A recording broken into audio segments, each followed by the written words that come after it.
Salam sigap dan shalom. Renungan kita pada hari ini, Selasa 26 Oktober 2021, berjudul Pembawa Damai akan disebut anak-anak Allah.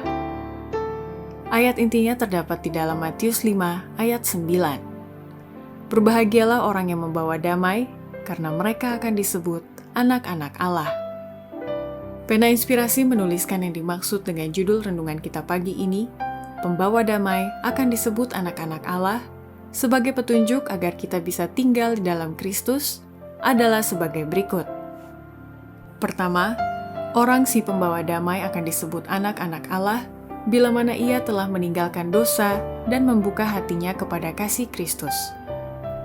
Barang siapa setuju meninggalkan dosa dan membuka hatinya kepada kasih Kristus, menjadi seorang yang memperoleh kedamaian surga. Tidak ada dasar kedamaian lain daripada ini. Kedua, orang si pembawa damai akan disebut anak-anak Allah bila mana tidak ada dengki dan sangkaan-sangkaan jahat di dalam hatinya, serta tidak ada kebencian dalam hatinya. Orang yang berdamai dengan Allah dan sesama manusia tidak bisa dibuat sengsara. Dengki tidak akan ada dalam hatinya. Sangkaan-sangkaan jahat tidak mendapat tempat dalam hatinya. Kebencian tidak ada. Hati yang sesuai dengan Allah memperoleh damai surga dan akan menyebarkan pengaruhnya yang menyenangkan di sekitarnya. Roh kedamaian akan turun bagaikan embun ke hati yang lelah dan disusahkan oleh perselisihan-perselisihan duniawi.